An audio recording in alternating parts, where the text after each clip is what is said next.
With an eye to the clock, 7:30. Glad you're all here on this beautiful, almost spring evening. We were here for rehearsal on Tuesday, and the weather reports, of course, were extreme regarding what was going to happen in the next 2 or 3 days. We thought Friday night would probably be a snow out or something. So we're glad you're all here in this beautiful weather. We hope you enjoy the show tonight. We have 2 quite different shows. The first one is from the series, a series I not only never heard any show in the series, but I had never even heard of it. Now, how many of you have ever heard of a show in the series titled Mr. President? 1 person? Well, 2 people. Okay, 3 people maybe. Well, so I wasn't so odd after all, I guess. There are only a few of us. Okay. Anyway, Mr. President was a series that ran on ABC from 1947 to 1953 and featured Edward Arnold, the known actor Edward Arnold, playing Mr. President every time. And one of the features of the show was to have a little bit of a guessing game so that they wouldn't tell you which president was being presented until it was revealed later in the show. Now, in some shows it must have been easier than others, and we'll learn that in this one as we go along. So we might, who knows, we might have a little bit of a quiz after the show, just for fun. Yeah. And without further ado, we will now present Mr. President. The title of this show, The Cabinet Ladies, broadcast in 1949.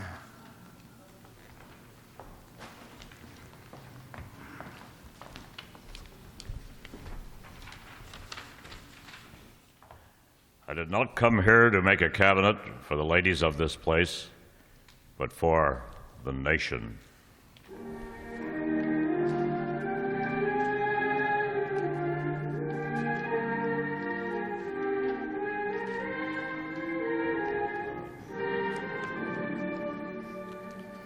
Mr. President, starring Metro-Goldwyn-Mayer's Edward Arnold.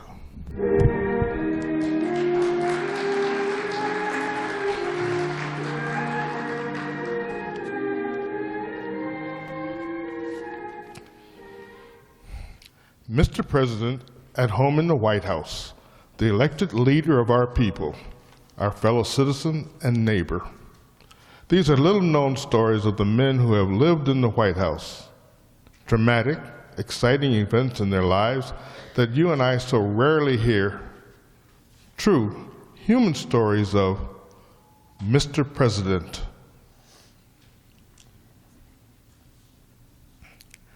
In a moment, we'll bring you Edward Arnold as the man in the White House. Many years ago, the president sat in a ladder-back, cane-bottomed chair and read reports written by young men whose wages he paid out of his own pocket. No telephones plagued him, and he could come and go as he pleased.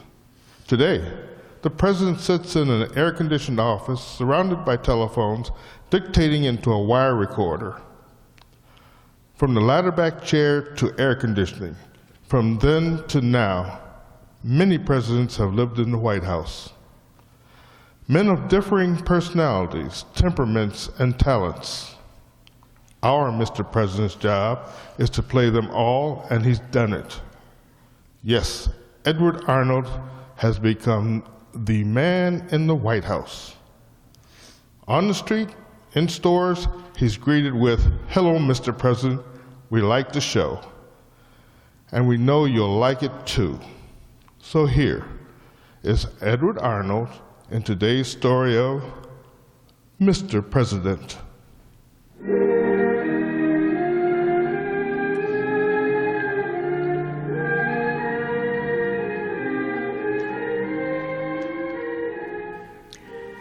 The incidents I have in mind today tell the story of a president in one of the most unusual set of circumstances that ever took place in Washington.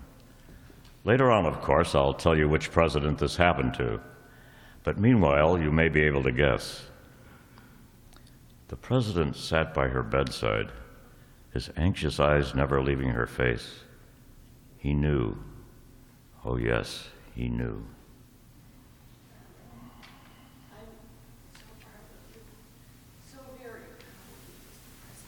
Oh, Rachel, Rachel.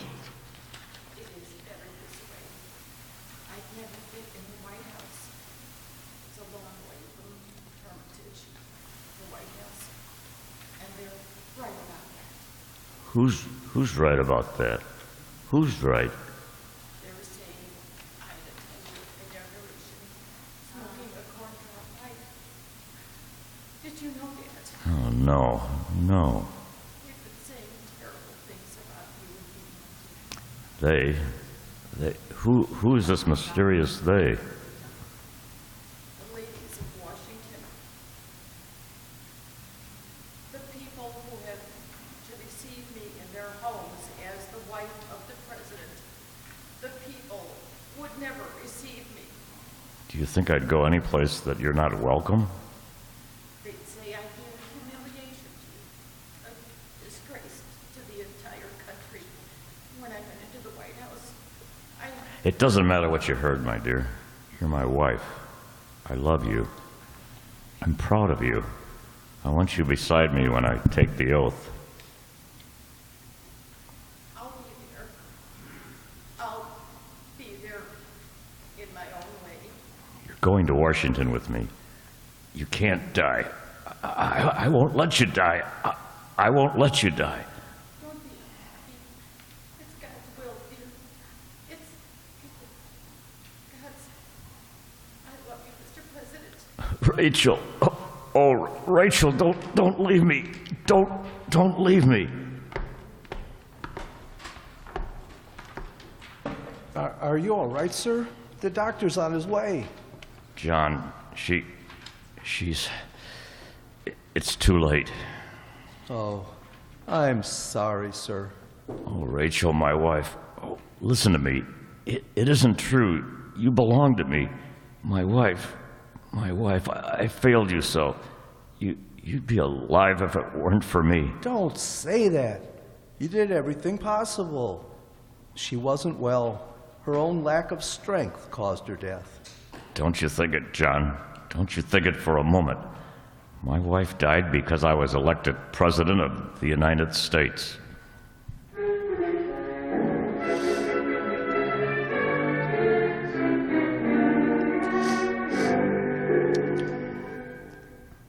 Mr. President, your guests are waiting at dinner.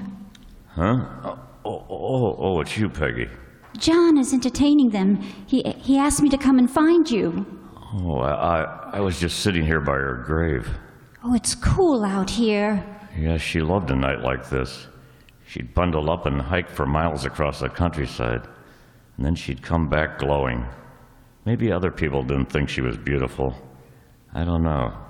To me, she was the most glorious woman that ever lived. She was lovely.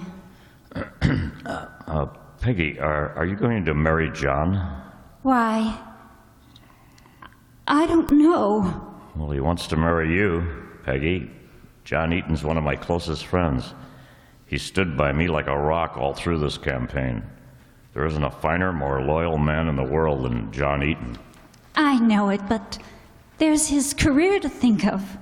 What does his career have to do with his marrying you? Oh, there's been so much talk about us already. Talk? What kind of talk? Well, he was one of my husband's best friends. So naturally, when Mr. Timberlake was away at sea, John would come to call and see that my daughters and I were getting on all right. And all of Washington made the most of it. Now, since my husband's death, there's been more and more talk about John Eaton and me. And I've told him repeatedly he shouldn't even call, that Talk, slander, gossip, rumors. How many lives are these wagging tongues going to be allowed to ruin? How many more are they going to be permitted to murder? Peggy, believe me, the most successful career in politics is not recompense at all for losing the woman one loves. You saw the faith he showed to Rachel and me. John stuck by me all through that. Don't let it wreck your life and his too. Don't worry about his career in Washington. I'll take care of that. Well, Peggy, what do you say? What can I say but yes, and thank you, Mr. President.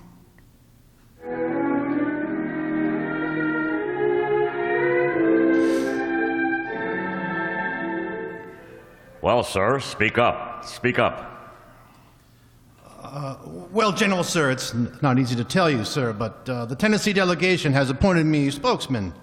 And, well, something they felt should be taken up before any announcements went out. And after all, your inauguration is so close, and announcements will be going out. And My dear Colonel, I wish you would state your business and stop all this hemming and hawing. oh, well, very well, sir. The fact is, the Tennessee delegation and a good many people here in Washington feel that it would be most gratifying to them if you could see your way clear to grant. May I have a glass of water, please? Of course you can have a glass of water, Colonel. Thank you, sir. You didn't have to go through all that trouble to get a glass of water, Colonel. Well, it wasn't a glass of water come about, sir. The people wanted me to ask you to consider if you'd be all right if, is it all right that I sit down, sir? Why, I should say so. The people can sit down whenever they want to sit down, sir. No, that's not what I meant, sir. Oh? I just wanted to sit down because my knees What? Don't seem to be all they should be today. Oh, well, why don't you see a doctor, Colonel? Oh, it's nothing serious. My knees just get this way once in a while. Well, I'm not inferring you should see a doctor about your knees, Colonel. Just about your cold feet. Very funny, sir. Oh, now come out with it, man. What is it you came to see me about? The Tennessee delegation would like to suggest, sir, that you see, there are certain rumors to the fact that he's to be included, and that they would respectfully suggest that he's excluded from your cabinet. Who? Mr. Eaton, sir. And just what does the Tennessee delegation find wrong with Mr. Eaton? Why, as a matter of fact, there's no actual drawback to Mr. Eaton's presence. The drawback is entirely Mrs. Eaton. Mrs. Eaton? Sir, I'm warning you, Mrs. Eaton would never be accepted in Washington. Why, even ignoring the presence of any scandal, her background's hardly much of a recommendation. Her father was an Irish innkeeper. And my mother was an Irish housekeeper. My mother had to work in someone else's house to support us. I never realized that was a drawback in America. Shall I speak openly, sir? Say anything you've got to say. Mrs. Eaton was seen far too often in the company of Mr. Eaton while her former husband was alive to make her acceptable to the ladies in Washington. Is a woman not permitted to have a man as a friend without other women suspecting the worst?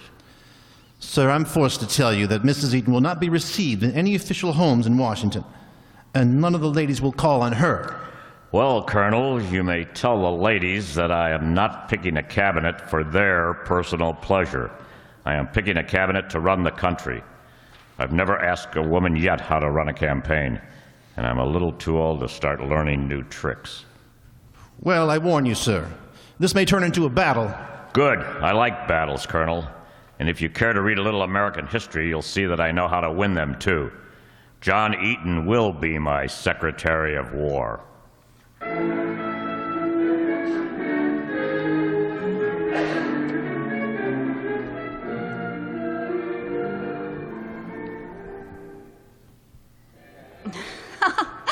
Oh, Mr. Van Buren, I declare I haven't listened to such wit in months.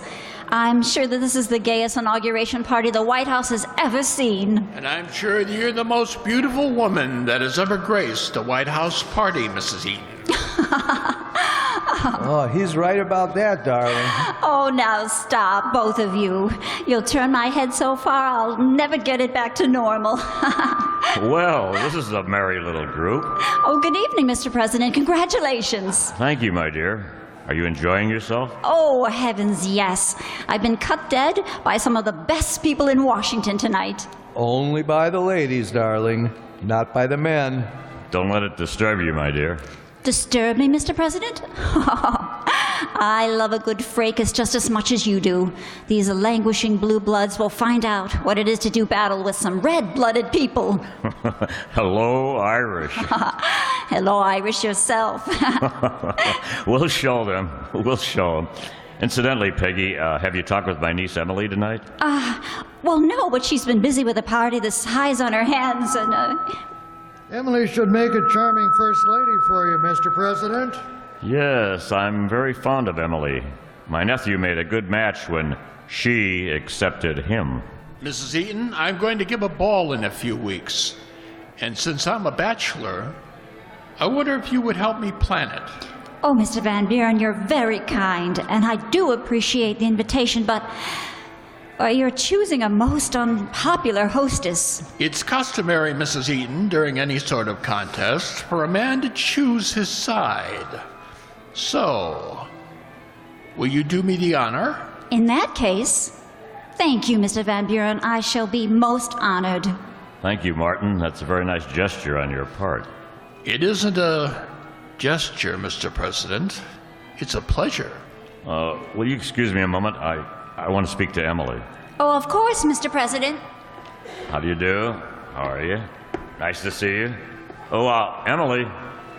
Oh, I wondered where you disappeared to, Mr. President.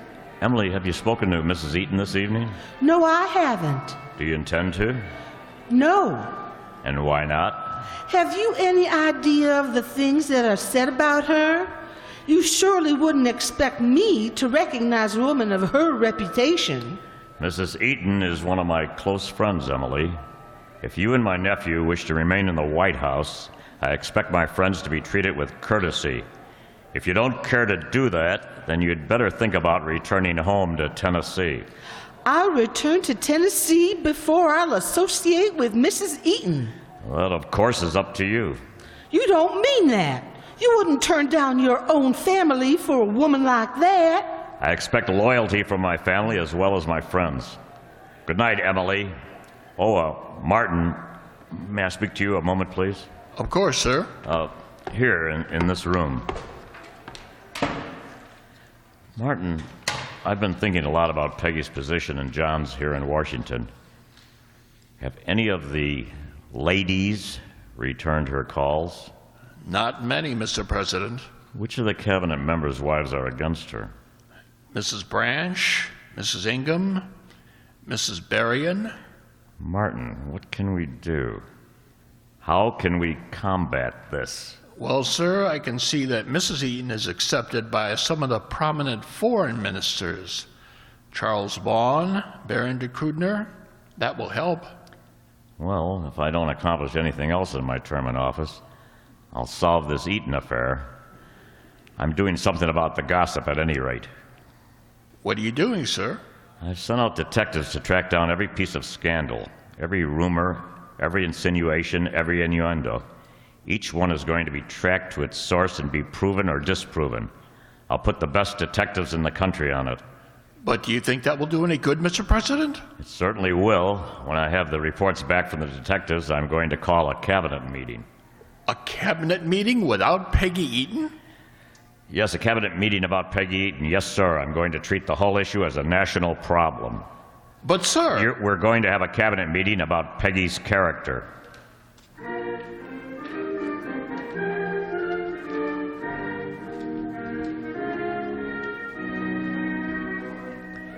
Gentlemen of the cabinet, I've called this meeting for the purpose of discussing the character of Mrs. John Eaton. There are certain individuals who have taken upon themselves to pass on various comments about her. I have examined every one of those comments, tracked them to their source, and had affidavits taken from the people interviewed. I have here some 90-odd pages on Mrs. Eaton. You will find, after studying this document, that she is above reproach. Now mark this, and mark it well. An indignity to Major Eaton is an indignity to me. If you are not prepared to work in harmony with him, I am prepared to accept your resignation.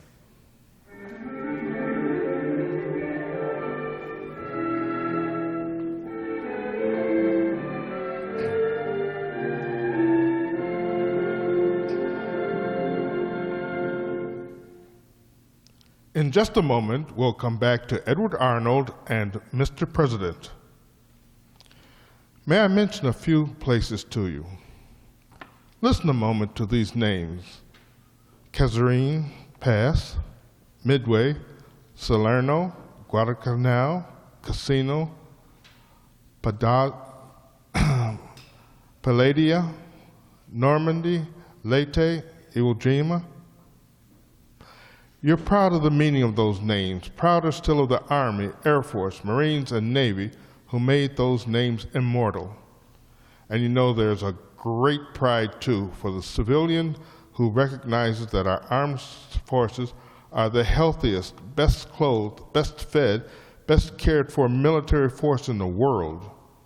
And simply because we, the tax-paying citizens, refuse to have it any other way, and when we're proud of our country, it follows quite simply that we are proud of the men who serve it so well at all times in so many strange and distant places.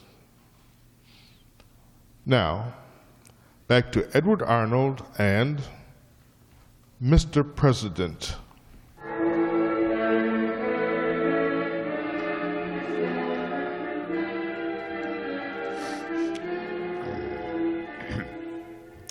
You've probably guessed who the president was when all this happened. It really did happen, you know, in Washington just a few years ago. The gentlemen of the cabinet protested their innocence. They were the last people in the world who would want to harm Major Eaton and his family. They did not accept the invitation to resign, and the president walked out satisfied that he had solved the Peggy Eaton problem. But the war was far from won. Do you mean to sit there and let me and tell me that he actually suggested that the cabinet resign? That's exactly what I mean to sit here and tell you. Oh, that Eaton woman. She's upset the entire cabinet.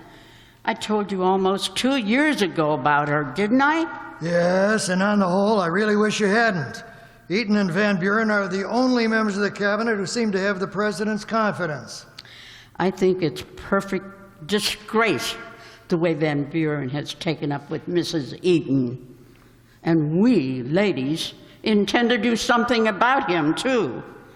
Don't you think for a minute we won't.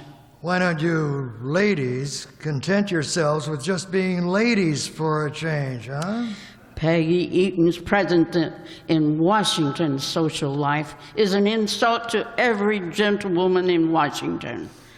We do not intend to rest until both Martin Van Buren and John Eaton have resigned, and that woman has left this town. Oh, are you going to let her leave? I thought you were going to have her burned at the stake. Well, really? Now, look. The old man feels pretty strongly about this Eaton business. Why don't you forget about it before you get me painted into a corner where I'll either have to resign or be fired? The president has made it perfectly clear. He can get along without anyone who doesn't like Eaton. Oh, that's only a bluff.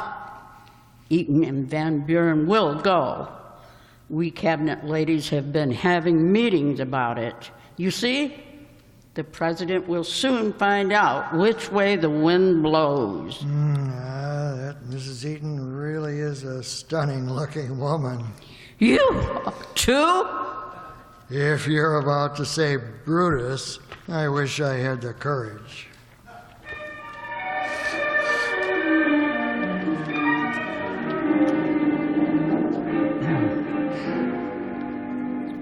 John. Yes, Mr. President? I'm having a cabinet dinner next week, and I want Peggy in the seat of honor at my right.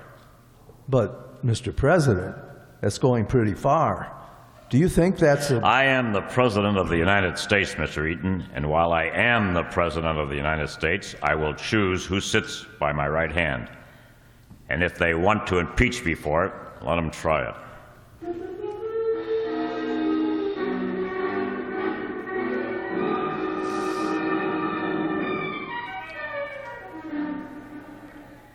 Is Peggy all right, Martin? Yes, she's over there sitting and talking to the foreign minister. Oh, yes. Well, it was a good dinner, wasn't it? Did you see the expression on some of those old crows when I led Peggy in? We'll see who's boss around this town now.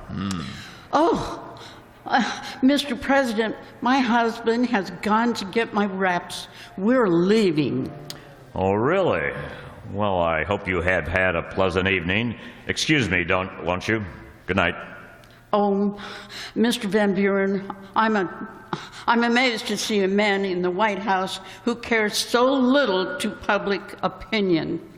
And I'm astounded to see you and Mr. Eaton, who profess to be friends of the president, permitting them to commit political suicide by his association with the two of you. My dear woman, you're speaking to me as though I were a child. My dear Mr. Van Buren, I am and you are. I suggest you take a little pain to find out just what people are saying about you and Mrs. Eaton, and the President and Mrs. Eaton.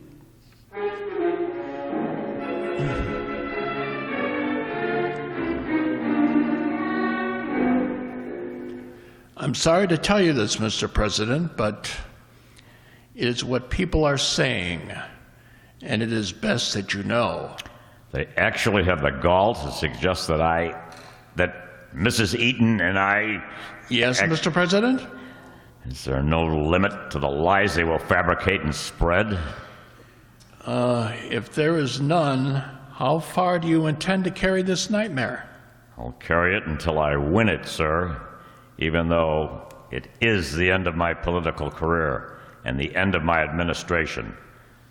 I'll not give up. But, Mr. President, when people become a liability rather than an asset, no matter how much you like them, there is only one answer. Well, I know who the liabilities are, Mr. Van Buren. I wonder if you do, sir. I wonder if you do.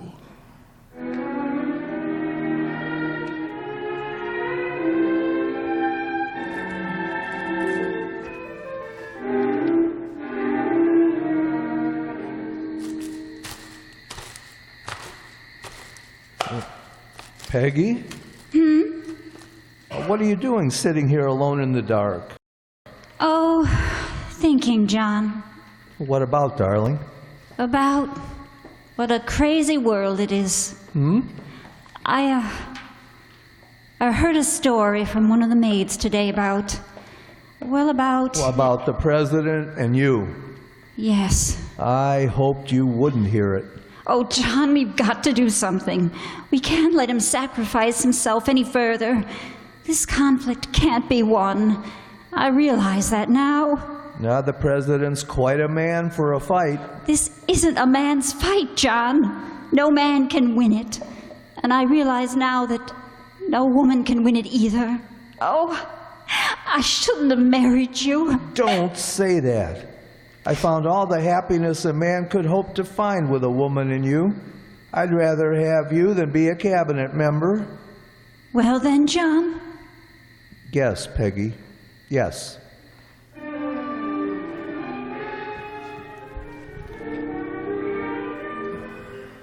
John, Martin, you both look tired this evening. Well, it's been a hard day. Yes. Washington is certainly a divided camp these days. Peggy and I seem to be the ones that have split it. And I seem to have become something of a controversy myself. Mr. President, I've been thinking things over very carefully, and I've come to the conclusion that I should resign from your cabinet. No, Martin, no. You know me very little if you think I will ever consent to the humiliation of a friend by my enemies. I'm the one who's going to resign, not you, Martin. John, I want to... Mr. President, it's the only solution. Peggy and I have talked it over, and I won't hear of it. It's a complete admission of defeat on all your parts. Something bigger is at stake than admission of defeat, Mr. President. The reputation of a president, even the reputation of a country. While you're in office, your reputation is the government's reputation. It's difficult for an old soldier to lay down his sword, even when confronted with such irrefutable logic. I brought with me a letter of resignation. I have a letter of resignation with me also, Mr. President. Well, you don't leave me much choice, do you? It's the only way, sir. If you go, I'll be hanged whether any of the rest of them will stay. Tomorrow I'm going to ask the resignation of everyone else in the cabinet. They've succeeded in scuttling the ship of state, and they're going right down with her. They may have won the battle, but they've lost the war. Well, John, I shall hope to give myself the privilege of calling on Peggy in a day or two, if we can arrange a time when the busybodies won't be at the keyhole.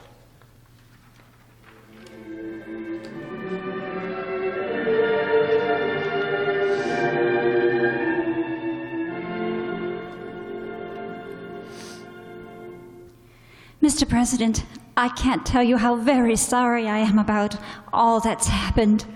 Oh, don't blame yourself, Peggy.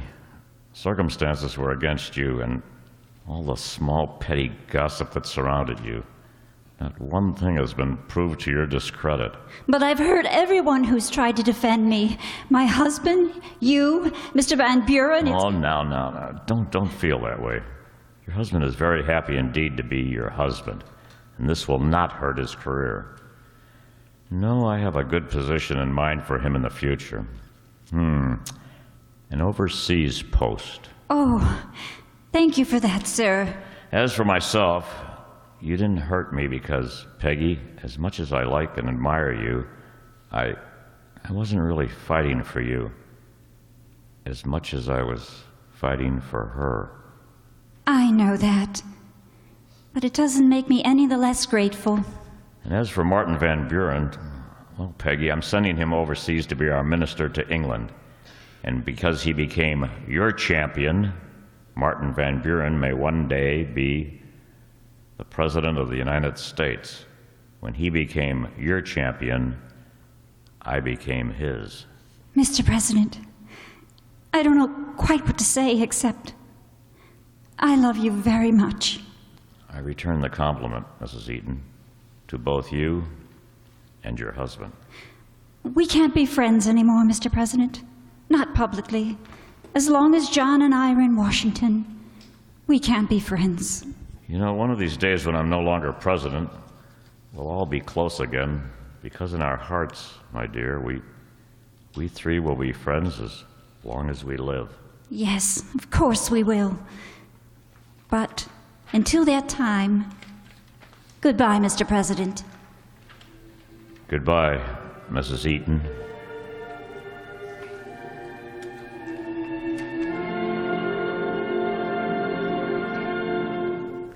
Well, you probably figured out by now who I was when all that happened. It really did happen, you know, and you'll have the answer in just a moment. Sweeping throughout the length and breadth of America comes the music that has gradually become a part of our country. Songs that have been carried on from one generation to another, telling of the growth of America and reflecting other countries. The music that sings of America is an alive, vibrant kind, and you'll hear the same music on ABC's Sunday evening program, Carnegie Hall. This evening, the great tenor Lawrence Melchior will be the guest on Carnegie Hall. Gene Hamilton introduces and acts as commentator on each Carnegie Hall broadcast. So be sure to hear Lawrence Melchior with Dr. Frank Flack conducting the concert orchestra on Carnegie Hall on the air this evening over most ABC stations. Now, here again is Edward Arnold.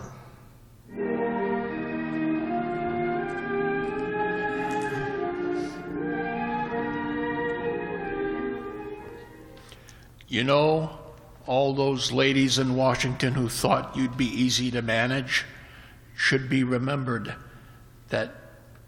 have remembered that nickname of yours, Old Hickory. Are you inferring I'm stubborn, Mr. Van Buren? Stubborn? Oh, Mr. Van Buren. I just wish you could live to read what history will have to say about that stubbornness and about that period in American history when the President of the United States was Andrew Jackson.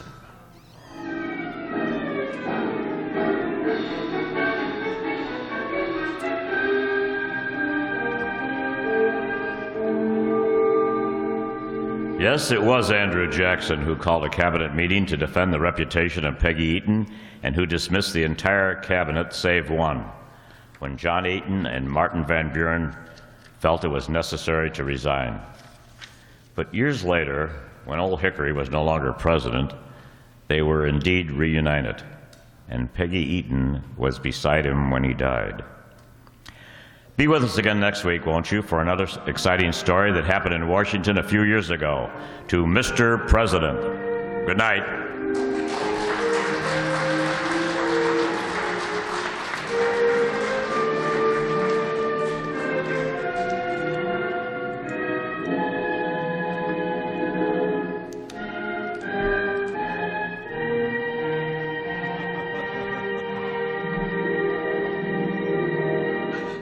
Wow.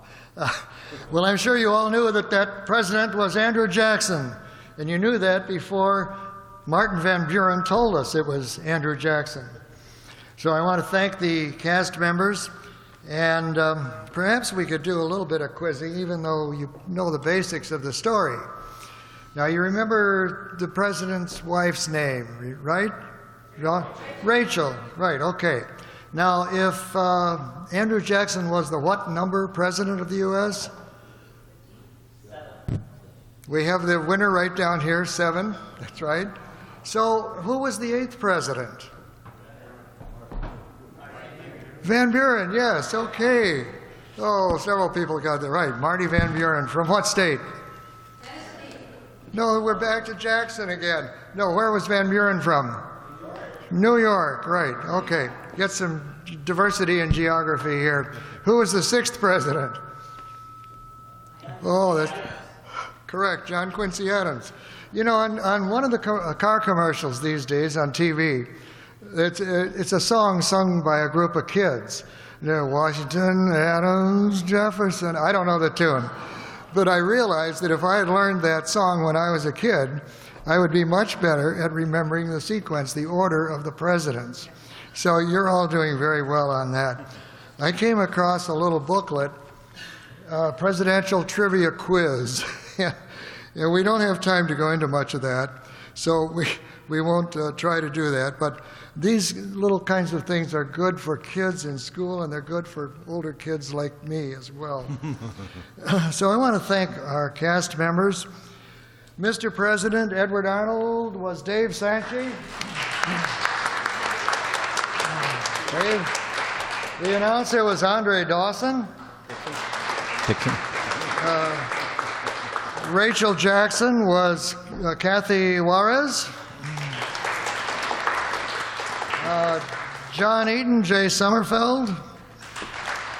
Field. Peggy Eaton was played by Donna Amesmeyer.